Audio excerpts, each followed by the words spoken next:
आज जो हमारे गेस्ट हैं वो बहुत ही स्पेशल हैं। एक हैं जो इंडियन कबड्डी टीम के कैप्टन हैं और जो उनकी वाइफ है वो अभी रिसेंटली बॉक्सिंग के अंदर एक वर्ल्ड कंपटीशन में गोल्ड मेडल जीत करके आई है इंडिया के लिए। Please give an energetic and warm welcome to Deepak Hooda and Sweety बोरा।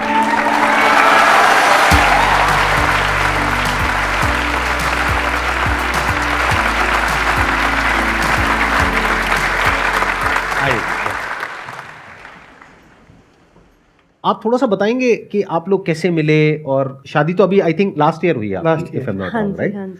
तो किस तरह से आप लोग मिले, मतलब is it a love marriage, arrange marriage? Love marriage. हाँ, दीपक जी बताएंगे आपको। हाँ, हम 2015 की बात है, हरियाणा मैराथन हो रही थी, तो वहाँ पे मुझे भी चीफ गेस्ट बुलाया था और इनको भी। तो वहाँ पहली बार एक दूसरे से मिले थे। वहाँ पे तो इतनी बात ही नहीं हुई, बात क्या, बिल्कुल एक बार हमने ब्रेकफास्ट ही किया था साथ में, बस हल्का सा। उसके बाद वहाँ मैंने देखा ये जैसे माइक में बोल रही थी बेधड़क, मुझे पहले जैसे हंस रहे ना वैसी फीलिंग आई थी। फिर मैंने इनको अप्रोच किया, जैसे फेसबुक पे मैसेज किया।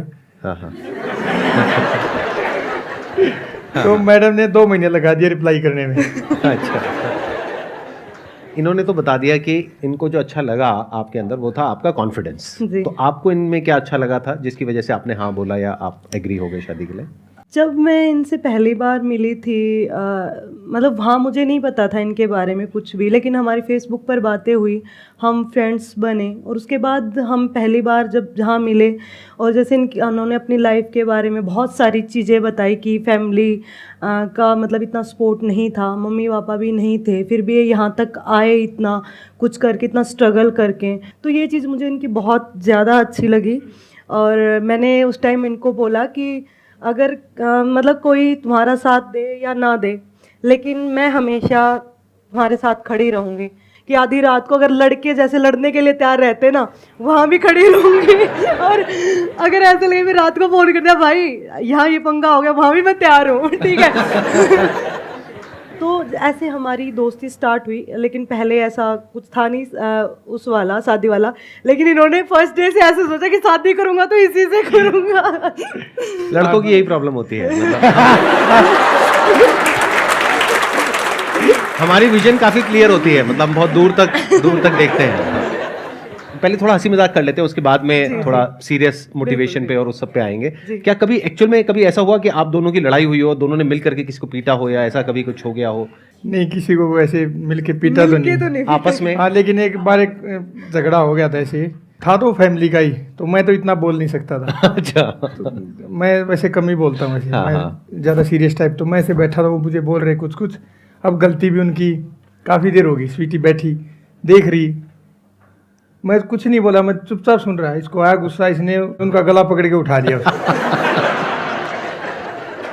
मेरी सिस्टर बैठी, जैसे मेरे मदर फादर की तो बचपन में डेथ हो गई थी, मेरे भांजा भांजी बैठे, इनके फादर साहब आए हुए थे, हम सभी देख रहे और ये उसका गला पकड़े हुए। ना मैं बोल रहा ना कोई और बोल रहा। तो एग्रेशन तो इसको बहुत जल्दी आता है। शुक्र है कि बाहर कहीं लड़ाई नहीं होती है हमारी। मेरे मामले में मैं खुद के ऊपर, अगर मेरे ऊपर कोई बोलता है तो मैं इजीली सुन लेती हूँ, लेकिन पता नहीं क्यों अगर बात दीपक पर आती है ना, उस टाइम मेरे से सुना नहीं जाता।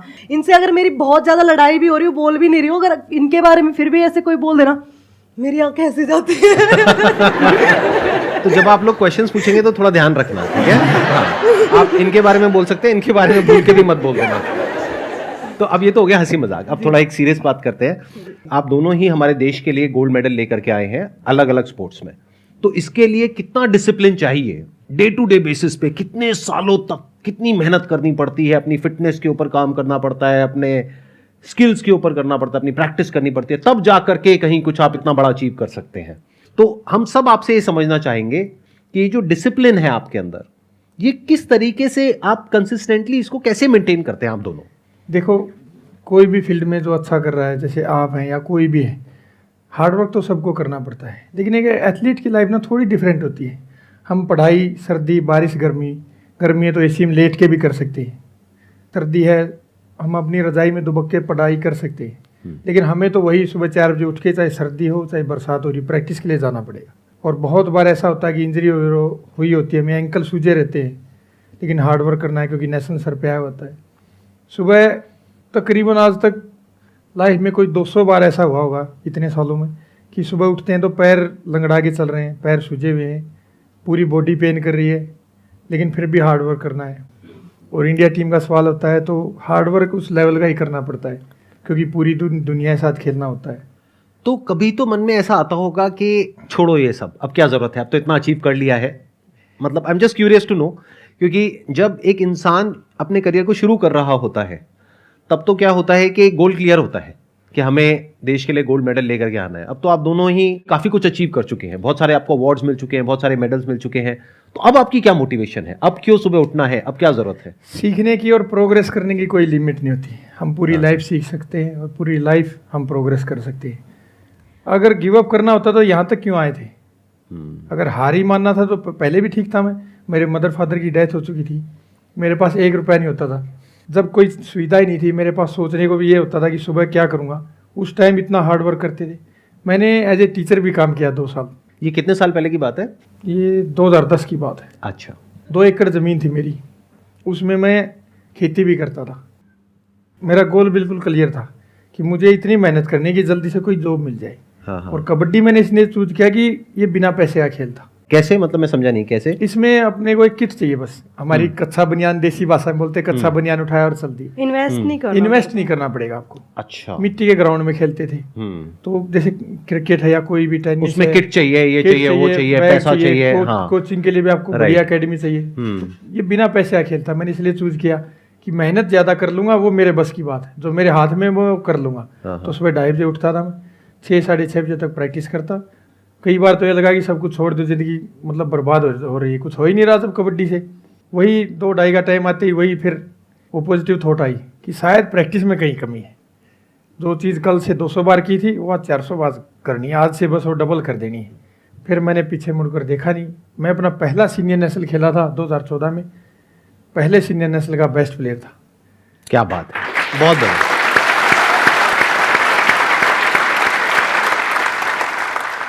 थोड़ा सा आप भी बताइए अपने बारे में कि आपने किस तरीके से ट्रेनिंग करी, कब शुरुआत करी, और क्या कभी आपके भी माइंड में ऐसे थॉट्स आते थे जैसे सबके माइंड में आते हैं? ये क्वेश्चन बहुत ही कॉमन है कि करने का कभी मन करता है, कभी नहीं करता है, कभी मन करता है करना है, कभी लगता है छोड़ दो सब बेकार है, जब भी फेलियर मिलता है या कोई प्रॉब्लम आती है। बिल्कुल, हम भी ह्यूमन ही हैं, हम कोई अलग प्लेनेट से नहीं आए हैं, तो हमारे माइंड में भी ये चीज़ें होती है और चलती है। लाइफ है, अप डाउन होता रहता है, और बहुत सारे अप डाउन आए हमारी लाइफ में। जब मैंने स्टार्ट किया था तो मैंने भी अपने घर की जिम्मेदारी उठाने के लिए स्टार्ट किया था, और उस टाइम हमारे पास खाने के लिए, रोटी के लिए भी हमें सोचना पड़ता था।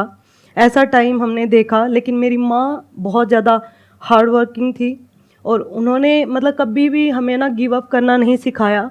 और उनके टारगेट इतने थे, वो चाहती थी कि जो चीज़ें मैं देख रही हूँ मेरे बच्चे ना देखें, जो चीज़ें मैंने बर्दाश्त किया मेरी लड़कियाँ कभी बर्दाश्त ना करें। लेकिन गांव में जैसे मैं पढ़ने के बाद, स्कूल के बाद बच्चे खेलते ना गलियों में, उस टाइम फ़ोन का ज़माना नहीं था, तो मैं कबड्डी खेलने के लिए चली जाती थी। कबड्डी और कुश्ती यही गांव में। अच्छा, तो आपकी भी शुरुआत कबड्डी से ही हुई थी? जी। अच्छा, हाँ। तो मैं कबड्डी खेलती थी। मैं नेशनल के लिए मेरा सिलेक्शन भी हो चुका था। 10th के एग्ज़ाम की वजह से मैं नेशनल खेलने नहीं गई थी। लेकिन आफ्टर 10th पापा ने मुझे बोला कि अब खेलना वेलना बहुत हो गया बेटा, अब तुम बीटेक करो, और मतलब मैं चाहता हूँ कि मेरी बेटी इंजीनियर बने, वही IIT से तैयारी करो, ये बिल्कुल, करो, बिल्कुल, वही हाँ, सब। वही तो पापा चाहते थे। लेकिन मैंने उनको बोला नहीं पापा, मुझे ना अपना कैरियर गेम में बनाना है, मैं खेलना चाहती हूँ। तो फिर पापा ने बोला कि नहीं, ऐसे करो, तुम कोई इंडिविजुअल गेम ले लो ना, जैसे कि अगर तुम हारोगे तो अपनी कमियों की वजह से, और जीतोगे तो अपनी खूबियों की वजह से, तो इंडिविजुअल गेम करो। और बॉक्सर मुझे पहले से ही स्कूल टाइम बोलते थे, लेकिन मुझे नहीं पता था कि मैं एक इतनी मतलब इस लेवल की बॉक्सर बनूंगी उस टाइम। कभी आपने लड़कों को पीटा है? बहुत बार पीटा है। स्कूल टाइम में तो मैं लड़कों को ही ज़्यादा पीटती थी। अच्छा। तो चीज़ें ऐसे हुई, जैसे स्टार्ट मैंने किया, लेकिन अभी कंफर्म नहीं था कि इंडिविजुअल गेम मैं कौन सा करूं। और आपके पेरेंट्स ने आपको सपोर्ट किया? पेरेंट्स ने मुझे सपोर्ट किया, लेकिन जैसे पहले तो मैं ट्रायल्स वगैरह देने के लिए गई, लेकिन मेरे रिश्तेदार कुछ नहीं चाहते थे, क्योंकि बोलते कि अच्छे घरों की लड़कियां ना मतलब सुबह जाकर शाम तक पढ़कर वापस आए, घर पे वापस आनी चाहिए। हाँ, वही typical हाँ, mentality जो जी, होती जी। है, right, अच्छे घरों हाँ। की लड़कियां बाहर ऐसे नहीं घूमती है। तो फिर उसके बाद में क्या हुआ, फिर कैसे आपने बॉक्सिंग चूज जैसे किया?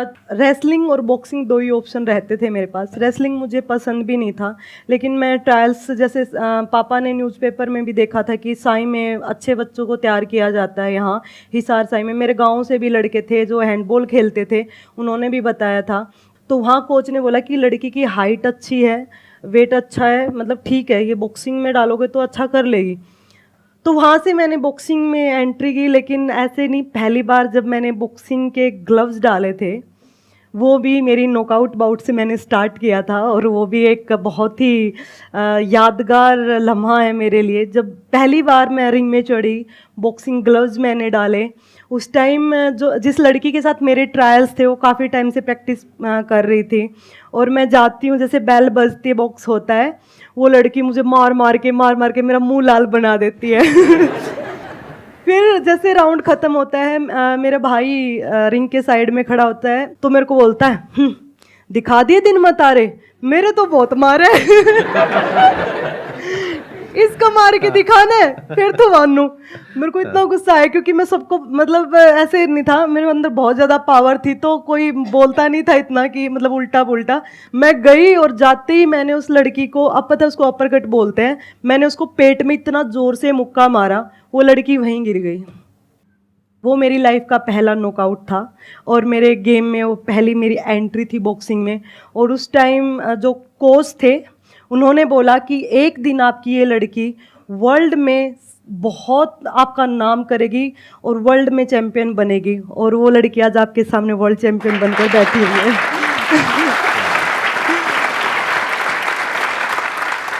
तो इसके लिए आपको कितने टाइम तक प्रैक्टिस करनी पड़ती है एक दिन में ऑन एन एवरेज? बहुत ज़्यादा करनी पड़ती है। मैंने बताया मेरी लाइफ में बहुत अप डाउन आए। जब स्टार्टिंग मैंने गेम में एंट्री तो कर ली थी, लेकिन मुझे वहाँ घर की साइड से, जब भी मतलब रिश्तेदारों की साइड से, पड़ोसियों की साइड से हरी झंडी नहीं मिली थी, तो ताने देते थे कि अगर इसको वहाँ भेज दोगे तो खाना कहाँ से खाओगे, शादी कहाँ से करोगे लड़की की, क्या चीज़ें कर सकते हो, मतलब सारा पैसा इसके ऊपर लगा दोगे तो मतलब कहाँ से क्या चीज़ें करोगे, और क्या ज़रूरत है, अब तो शादी करके इसको तो आगे ही जाना है। तो ये चीज़ें सुनकर बहुत बुरा लगता था, लेकिन मैंने उस टाइम ये ठान लिया था कि एक चीज़ मैं ज़रूर बदलूँगी। ये लड़का लड़की वाली थॉट मैं बदलना चाहती हूँ, कि जो लड़का कर सकता है अपने माँ बाप के लिए, वो एक लड़की भी कर सकती है। और मैंने वो किया। मेरे माँ बाप को आज मेरे नाम से जानते हैं। ऐसे बोला जाता है कि ये स्वीटी बुरा के माँ पापा है। हालांकि मेरे भाई भी अच्छे प्लेयर हैं, रणजी खेले हैं, क्रिकेट खेले हैं। मेरी छोटी बहन है जो यहाँ आई है, वो भी इंटरनेशनल बॉक्सर है। हम तीनों बहुत गेम के लिए बहुत ज़्यादा डेडिकेटेड हैं।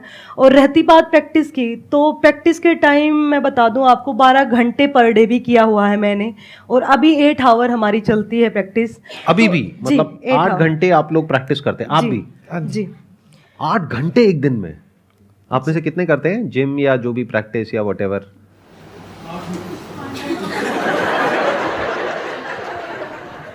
मैं बस ये मानती हूँ कि जो हम देंगे ना, वो हमारे पास वापस ज़रूर आता है लौट कर।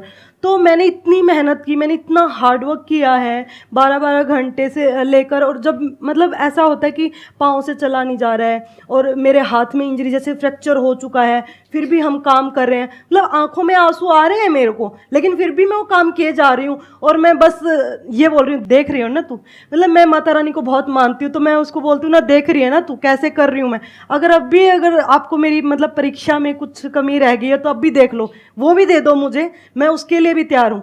अगर आपकी लाइफ में कोई भी प्रॉब्लम आती है ना, और फिर भी आप उसको फेस करते हो और ये बोलते हो कि मैं रुकने वाला नहीं हूँ या मैं रुकने वाली नहीं हूँ, तो कोई भी ताकत आपको नहीं रोक सकती यार, कोई भी ताकत नहीं रोक सकती है। बहुत बढ़िया। अब आप लोगों का क्या ड्रीम है? मतलब अभी आप दोनों ने काफ़ी कुछ अचीव कर लिया है अपनी अपनी फील्ड में। बॉक्सिंग में आपका बहुत अच्छा नाम हो गया है, आपका कबड्डी में सब जानते ही हैं। तो अब नेक्स्ट गोल क्या है आपकी लाइफ में? मतलब what is it that you want in next 3 years, 5 years, 10 years? क्या चाहते हैं अब आप? मेरे 2 ड्रीम अभी इंडिया टीम कैप्टन बन के वर्ल्ड कप दोबारा लेके आना अपने देश के लिए। और 2018 एशियन गेम्स में हम हार गए थे, लकीली ब्रॉन्ज मेडल आया था हमारा। तो वो भी एज कैप्टन इंडिया टीम के लिए गोल्ड मेडल वापस लेके आना है, उससे पहले मैं रुकने वाला नहीं। क्योंकि जो अपना नेशनल एंथम बजता है ना, सबसे पहले तो कोई भी खिलाड़ी हो अपने भारतवर्ष का, जब हमें वो इंडिया किट मिलती है ना, हम उसको अपने हाथों में लेते हैं, तो मुझे नहीं लगता कि किसी खिलाड़ी की आंखों में आंसू नहीं आते। फिर देश के लिए खेलना, फिर मेडल जीतना, और फिर जब अपना राष्ट्रीय गान बजता है ना किसी कंट्री में बाहर, पूरी दुनिया के सामने अपना झंडा ऊपर जाता है, तो वो फीलिंग अलग ही होती है। और जब पूरे देश 150 करोड़ हिंदुस्तानियों के ऊपर आपको कप्तान ये जिम्मेदारी सौंपी जाती है, तो वो फीलिंग दोबारा लेके आनी है अपने देश के लिए।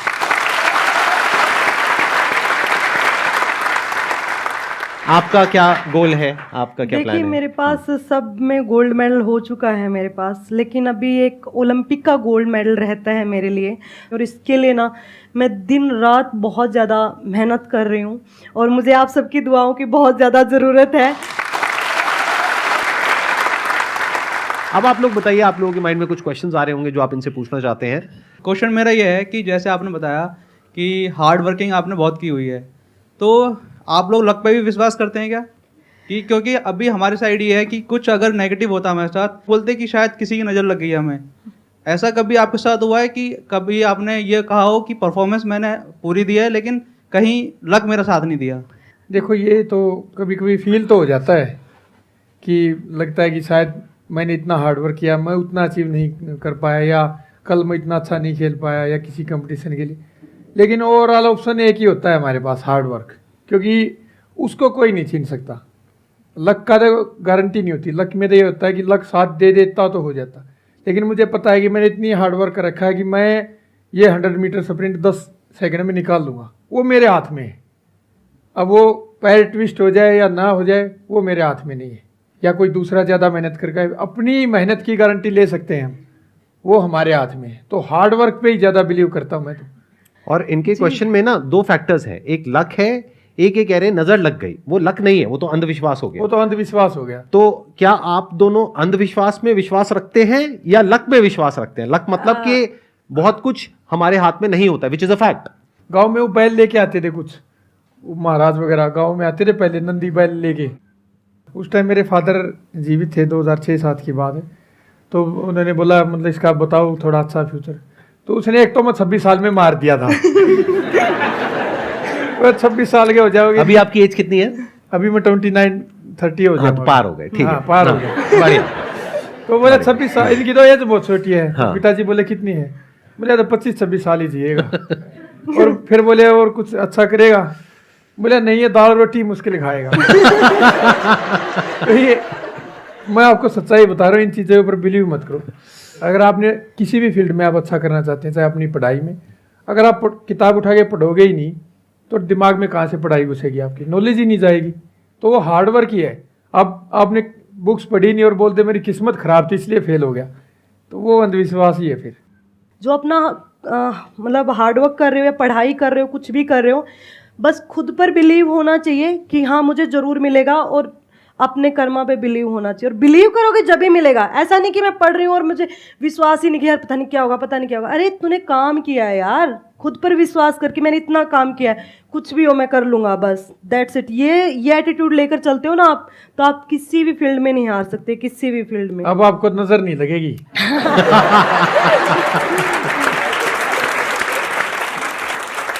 थैंक यू सो मच यहाँ पर आने के लिए। मुझे बहुत अच्छा लगा आप दोनों से मिल करके, इंटरेक्ट करके, and it was pleasure meeting you, pleasure talking to you.